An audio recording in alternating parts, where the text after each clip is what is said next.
Welcome to Season 2 of Live, Laugh, Lol. We've got cancer. Sorry for the break.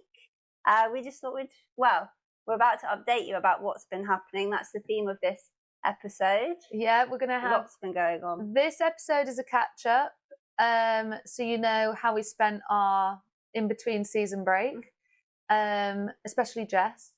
And then we're thinking that this season's going to include a lot of, I'll tell you in a second, include a lot of interviews. Yes, we're hoping to get some guests on.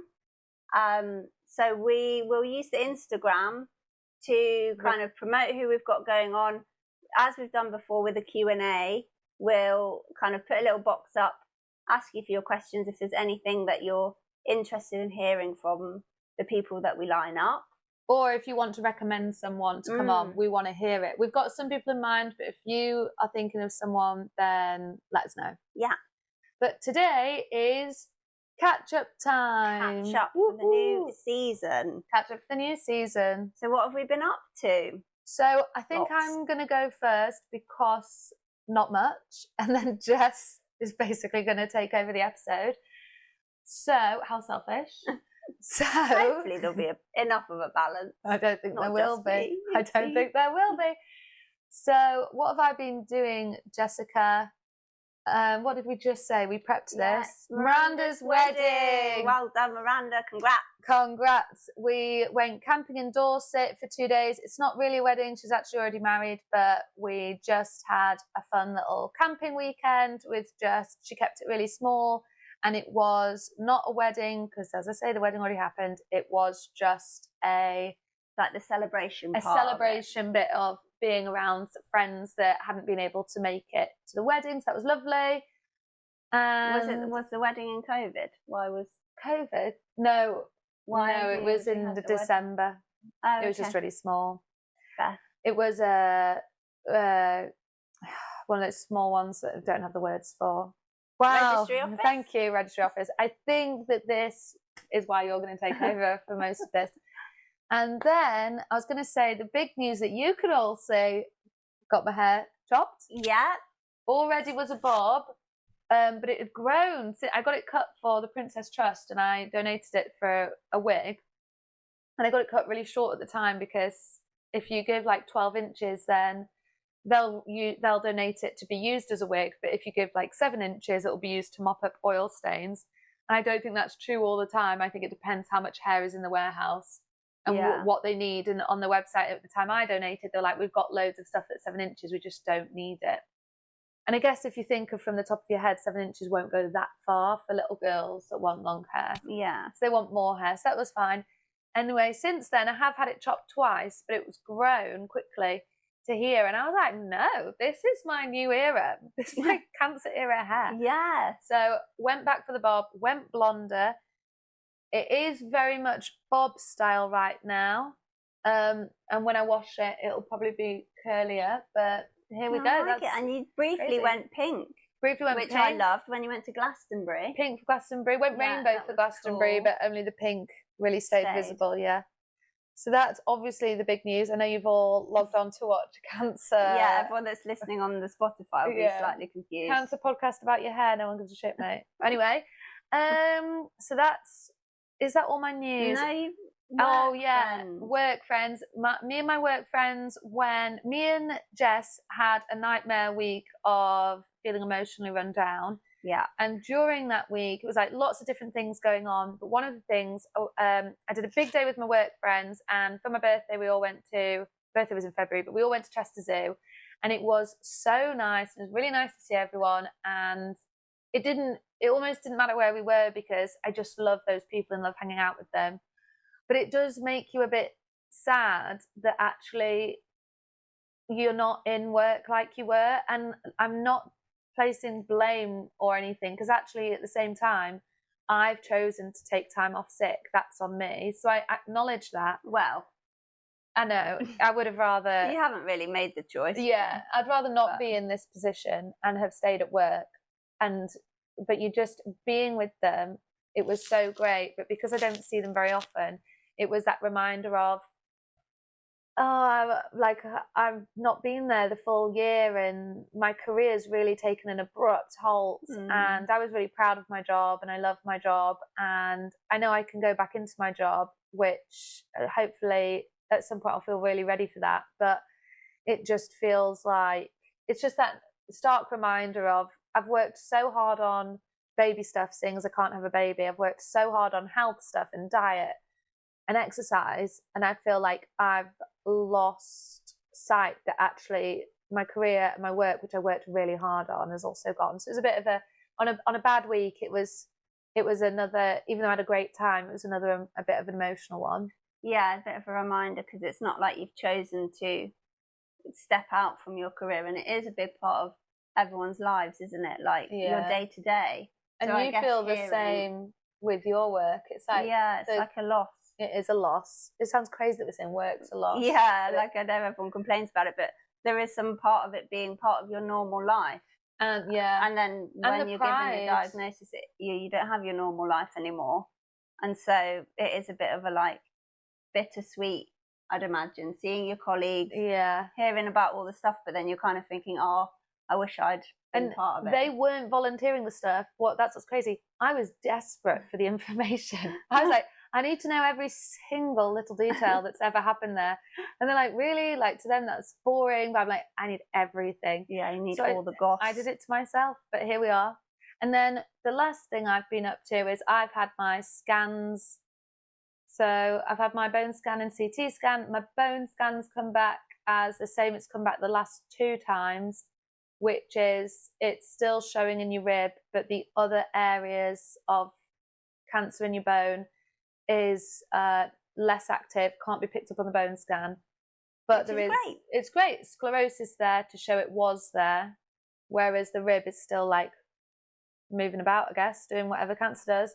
And I won't get my CT scan results for another 3 weeks because it takes way longer for those results. The bone scans come back so fast. And then I'll let you know what they say when I find out. Yeah. That is literally all I've been doing, and having coffees and stuff, living the high life. Nice. So we're now on to Jess for the next half an hour or so. Well, hopefully it'll be a contribution from both of us. But yeah, I suppose my little break in between the pods has been a little bit more, I don't want to say dramatic, but a little bit more eventful, let's say. I think that's a good word, eventful. On exciting news, my sister has come back from Australia. Yay. Which is always lovely. Just nice to have a bit of help and support, and yeah, it's just nothing like having family around, really, is there? So that's been really good. You on the first night Beth got back, Jess had another friend staying called Izzy. So Beth was in your bedroom on the blow up bed. Yeah. And Jess, proper sleepover. Jess said it was the best night. She'd just wake up and she'd see Beth there. So it's so heartwarming and cute. Give her a little wave and she'd wave back. Proper sleepover. But when we were younger, we shared a room for years, and like we used to have bunk beds and stuff. So actually, I mean, like when we were really young. Yeah. But yeah, maybe there was a bit of like nostalgia for that, which was really cute. So cute. And we're hoping to have Beth as a guest on the pod. We are. And I'm hoping episode 2. I'm hoping she's on the next one. Yeah. So we will do the Q&A like we said on Insta. Any questions? Because when we did the Q&A before, we did get a lot of like, what can friends and family do to support? Or maybe you just want to hear about like the perspective of the people in our lives that are going through it with us, but not having it directly. So yeah, we'll put the little Q&A up so that you guys can tell us more, ask us some questions.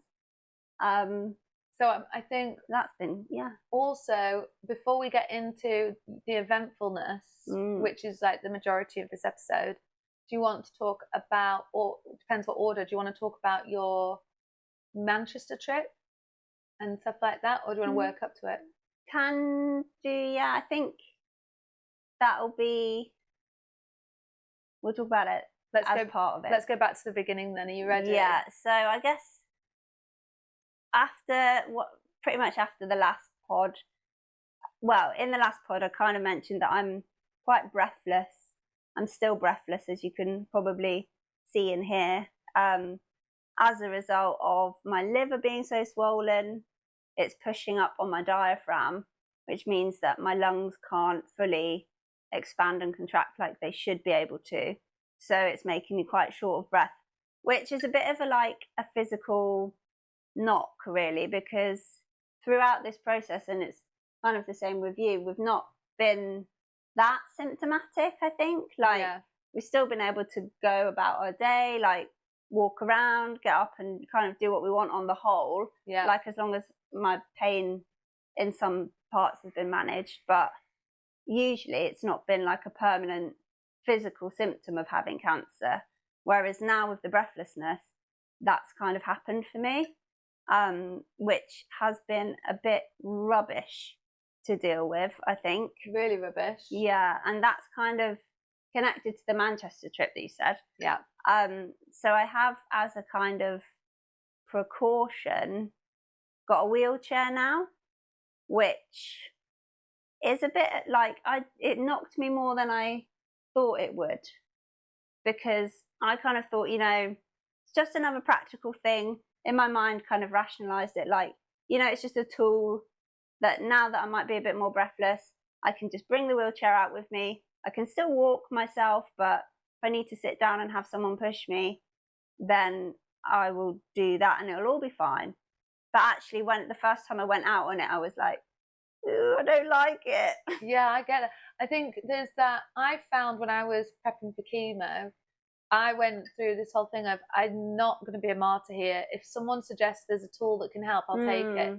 So I feel like it's a really good, God, my brain, a really good head thing to think. I don't know what word I even want. It's a really good way of thinking, to be proactive and get the wheelchair and then take the help that is available to you. Then at least you can go out. If your options are, I can't go out because I can't walk, or I can go out in a wheelchair, you're like, I can go out, I have to take the wheelchair. Yeah. So it's like great, rational, logic. Yeah. But then the emotional side sweeps in. Yeah, and that was like, it wasn't so much, I didn't mind people seeing me in it, which maybe some people might be impacted by. But it was just more of it's like a reminder of that I can't physically do it myself. And that was a bit of that felt a bit crap. And then I think spiraling from that, I had limited myself mentally. Like, I kind of already got it into my head, like, oh, I can't do that now. I can't do that amount of walking. I can't go there because I won't be able to walk that much. But actually, then the other day, my friends took me out to Manchester. I walked around the whole day. So I know, and I think you talk about it like it was forever, and I think it felt like it was forever. Even for me, it kind of felt like we all felt low for a long time. But, and I'm not even as involved, but it was actually only like 2 weeks. Yeah. And then you've been moving loads more. Yeah, it's true. I have been. It felt like. Yeah. I felt like I really, in my head, I put it into, that's it now. I'm in a wheelchair, or I can't really walk, or I'm not physically that able. Whereas actually, I have been doing more and more, and I've been going to a PT. Yeah. It was actually great, because I have noticed with me moving less, like, I guess it's deconditioning, isn't it? Like, your muscles get more worn, and like you don't use them, so you lose them. And so even just going to a PT, I'm literally doing like sitting down and standing up squats. She's doing the same stuff my grandma does at chair aerobics. Literally. It is like grandma chair aerobics. But it actually really helps, and it makes me feel a lot better to do it. So I think I guess the message from that is, it is a lot of a mental game still. Like, don't put yourself into a certain box, because things can improve and they can get better, even with the knock of, a new physical symptom. But alongside the breathlessness, you were having other symptoms as well at the same time. Yeah. They compounded at the same time to make it really rubbish. Yeah, so I did also, like, as one of the symptoms of bowel cancer that's kind of progressed is that it can cause fluid buildup in your abdomen. And so I had that, like, quite a lot of swelling, like really bloated, and I don't really know why. Can I say about your belly button? Yeah. Her belly button went from an innie to an outie. That is how bloated she was. And it's how like a little pregnancy belly when the little pregnancy belly button sticks out. It is like that. It's like tight. It's not fat. That's what, it's really not fat. It's tight. It's like very solid. Tense. Yeah. And so it kind of got a bit much. So I went into the doctors and I had a fluid drain. Ooh, she's been desperate for a fluid drain. She's been banging on about how she even had cancer till she's had a fluid drain. I know, exactly. I was like, now's the time. Yeah, get it in me. So I had a little bit when they were worried about my lung. They took some fluid from my lung to, like, as a little sample to see if it was infected. And I was a bit nervous because when that happened, the guy was like, yeah, this is a really tiny needle, but if you need a proper drain, that needle's a bit bigger, so it can be more uncomfortable. So that was like in the back of my head, like, oh, it's not going to be a very nice process, like feeling a bit nervous about it, but hoping that it kind of took away some of the symptoms. And it actually wasn't as bad as I expected, but it was, I don't know if it's TMI, but they do an ultrasound like I was pregnant, found where the fluid was, and then they give you an injection of local anesthetic, and then they put a needle in with a tube, and it just drains all the liquid out, basically. So it was quite gross because you can see it coming out in like a little plastic bag. I feel like that's so satisfying, like squeezing a spot and you're like, oh, that doesn't want to be in me anymore. Get it out. Yeah, it was like that, except 2 litres of fluid came out, which apparently is, again, people say you can have 10 litres on your lungs. I remember Jess had a litre taken from her lungs ages ago, and we were like, no way, that's crazy, man. And they were like, it's such a tiny amount. Yeah, like I don't even know what your problem is. Yeah. Small timer. Small timer, no one gives a shit. Yeah, so now I've had 2 litres taken out of my abdomen. I don't know if it's grown back again though, which is... Yeah, but they did say it might. They said it might come back and you might need another drain. Yeah, which I really don't want to have, but I'm at pregnancy belly stage again. But it did make a bit of a difference when it didn't make as immediate difference as we were hoping for. Yeah, it didn't bring down the swelling, but it did make a bit of space for me to be able to eat, which has been nice.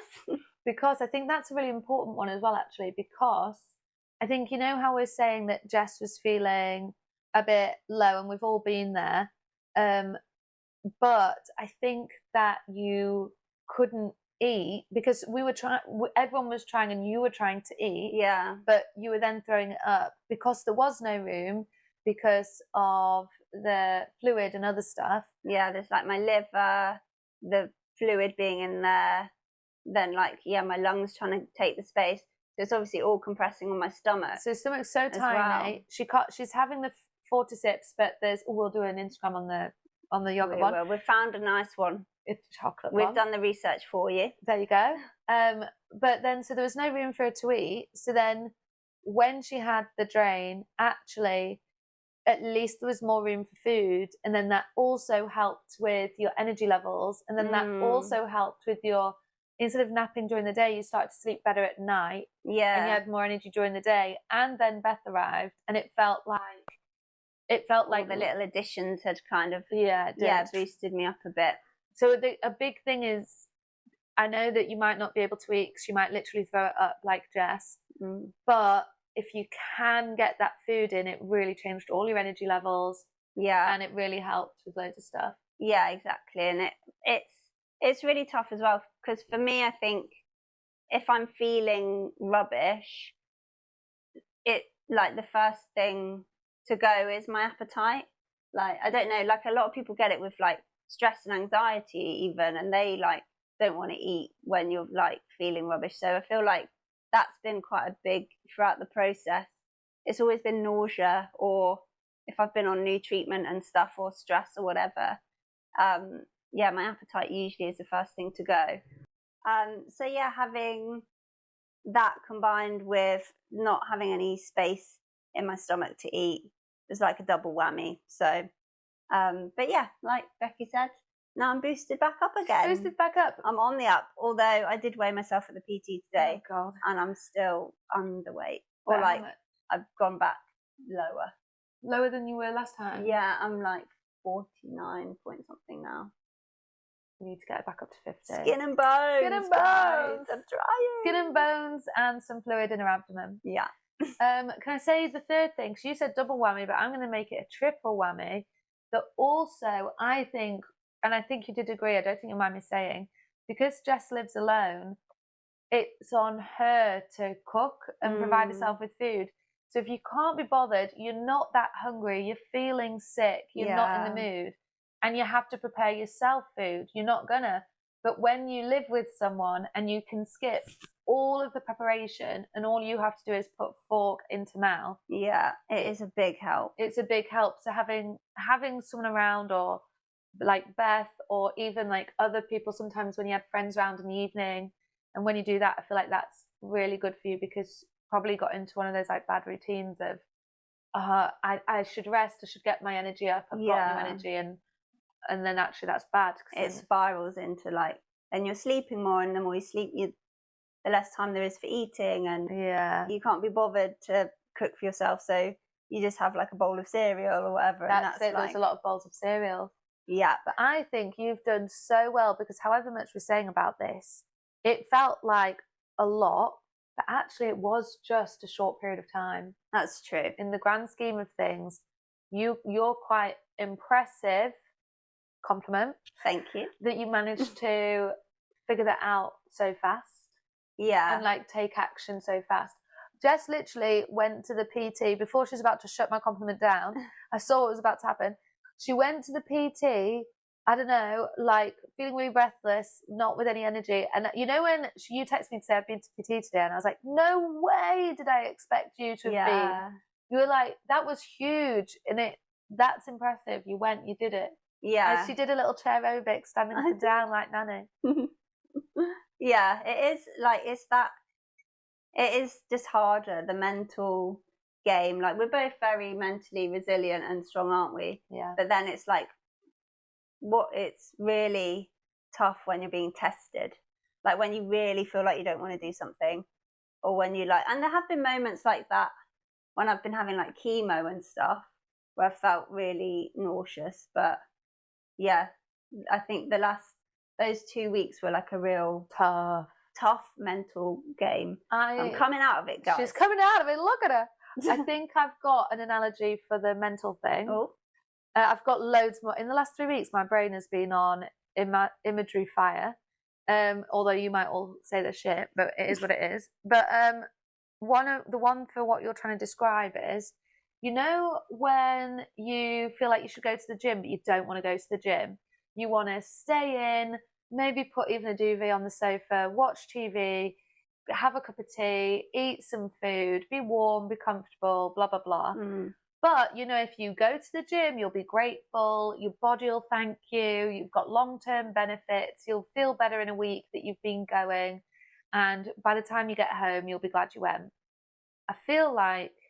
I think my mental health recently, and I think this is what you were describing, but you might tell me I'm wrong, is a bit like that, where you're like, where you think, I don't want to be positive.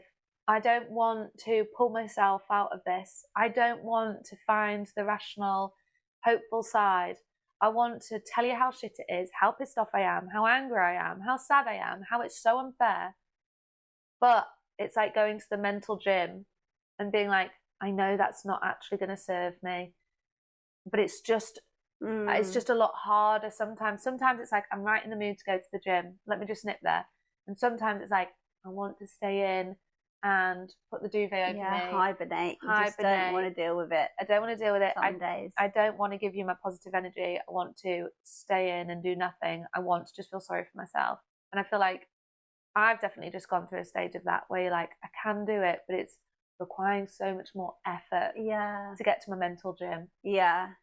And it is okay to have those days, but then I guess that is what people say about finding the things that you know make you feel better. like going to the gym or like having therapy or like going for a coffee with your friends or like you've really got to lean into those things, and sometimes it is very hard when you really can't be asked. So it's not all been doom and gloom though for the last 2 weeks or 3 weeks. We had a lot of fun as well, but yes, that is what our update is here for, to actually tell you that it's not all sunshine and rainbows all the time. It is mostly though. Sunshine and rainbows over here. But just occasionally we have to work hard to go to our mental gym. Yeah, exactly. What else were you going to say though about your update? The only other thing I suppose is I'm on a new treatment now. The big exciting one. At last we got there, guys, because honestly, again, we don't want to go on a rant about the NHS. I could. These last few weeks have tested me. I could go on a very long rant about all of the things that have gone wrong, but we won't. Okay. I'll follow. We'll just say that luckily, so a new treatment. I can't remember what we said in the previous pods, but there was a debate about whether I can go onto a clinical trial or not. It ended up there weren't any clinical trials, but there was this new treatment fruquintinib, that has literally just been approved by NICE, to the extent that it's not even in the Leeds hospital yet. I have to go to Harrogate to get it because there was someone there on a trial for it. Thank you to that person. So I have been very lucky in that I've been able to get onto that treatment. #bless. Let's really hope it works, guys. Send me some zaps. We've been sending all the zaps. Jess has been like opening her fruquintinib thing, and then everyone's like zap, all the positive energy. But it's when you went to Harrogate and you started that a week. I want to say maybe 2 weeks ago now. Yeah, so it works it's not a chemo, it's a targeted treatment. It's so an inhibitor, isn't it? Yeah, so the theory is it's meant to stop the blood supply or some kind of protein to the tumours. That's the extent of our scientific knowledge about it. It's more, all that I feel like we really need to know is that it's like a targeted treatment and it's not like as all-encompassing as chemo. Yeah. But it is a tablet, but it's just a tablet a day for 3 weeks, a week off. And because it targets something small inside that really impacts the tumours. And it really feels like so far I haven't had as many side effects, or I haven't had any side effects really that I can feel, whereas chemo, because it is like a blitz everything, it gives you those side effects like nausea, hair loss sometimes, fatigue, whereas this one I feel like being more targeted seems to have less side effects, but it does say that it can raise your blood pressure. So all I have to do is do a little blood pressure monitor once a week, but luckily I have really low blood pressure anyway, so I've got room for it to grow. That's so good. So yeah, so far so good, guys. And it's helped with your symptoms. I don't know if it helped with the symptoms or if, like the combination of hope because of the treatment, Beth coming back, eating better. It just felt like everything at the same time helped with some symptoms. And slightly created a little bit of room. Yeah. Do you want to talk about your omelette? Oh. I mean, I wasn't going to go there, but I suppose that is a big part of... be honest about my bowel habits, since as do have bowel cancer, and we are here to reduce the shame and stigma around talking about our poo. Do you want me to talk about a diarrhea I had, just to even the you can. Yeah, let's all share. I normally I try to poo once or twice a day. I feel really stressed out if I've not pooed during the day, and my bowels are normally not on the solid side of things. I'll say that much. At least you know if that's your regular type. So always been the same. That's what everyone should identify to know for themselves, so you can spot changes. But I was going through a stage where I was trying to have serious, like I went away with my friends and we were trying to talk about how I was feeling and like everything that's going on and surrogacy and health and whatever. And every time we had a serious conversation, I had to run to the toilet and do a big diarrhea.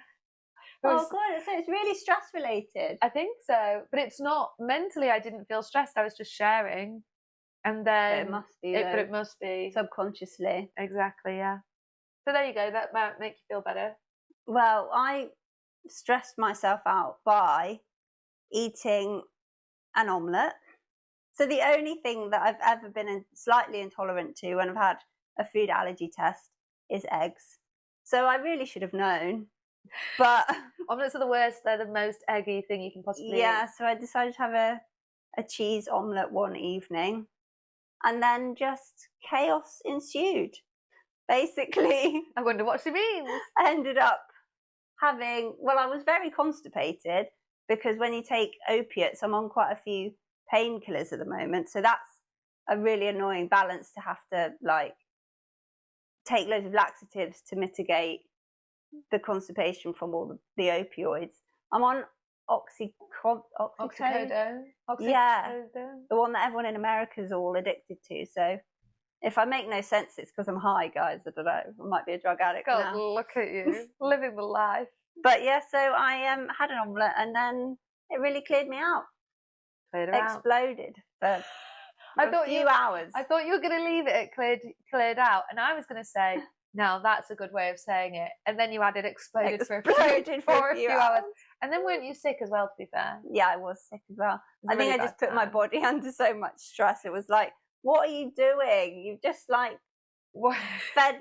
Have you not been through enough? And then I just fed myself a load of omelette, which was really stupid. But also, I swear it gave you more space for food. So I think it was secretly the best thing you've ever done. There we go. I wouldn't recommend it as a treatment option though for constipation. Just eat something that you're actually a little bit allergic to. Yeah, it's not advisable. Not advisable. Yeah. And then Jess did have to find out, because when you diarrhea or you're sick, shortly after taking meds as well, you can sick or diarrhea them out. So then your meds won't make an impact. So you had to ring the doctors and see if you needed more. So if I should take painkillers. Yeah, it's not all it cracks up to be having diarrhea, folks. No, or vomiting up your meds. Yeah, don't do it if you possibly try not to. There we go. That was a nice little anecdote at the end, which bit of a curveball. Sorry about that. Is that we're open and honest on this pod? That's what we're here for. That's what we're here for. And yeah, I suppose the only last very exciting thing, very cute, is that my friend and her son and her grandson are going to shave their hair, which is for amazing. Bowel cancer research, which is so cute. And it's for what makes it amazing, and it is for bowel cancer research, but it is for you. It's 3 people seeing what all you've been through in the year or however long, like, and just being like, I want to step in for Jess. Yeah. I want to do something for Jess. And that's something so big as well. So, yeah, sorry to spam you with more fundraising things, but if anyone can spare any money. We need the research. Yeah, we do need the research because, like I say, I'm on this brand new treatment that's literally just been approved. And yeah, new treatment and stuff's coming out all the time, but it is slow. We need that research happening. We need the research to happen. Yeah. To make sure that other people don't have to go through what we're going through. Yeah, that would be great. Yeah. So and also we'll put the fundraiser on Insta. Just in case that research acts really fast and then it comes out ready for either of us to have another option. Yes, please. Yeah. That would be great. It would be. So maybe what we could do, Jess, just to make it really in people's faces, is an Instagram on there about the Bold for Bowels, Bold for Bums. Bold for Bums, yeah. And then we will see you again on our Instagram page telling you about who's up next for our interviews. Yay! Yes, so send us any ideas, any questions. We'll all put it on the Insta. Like and comment, because we love that, because that's what we do. That's what makes us cool. All right, thanks, guys. Bye. Bye.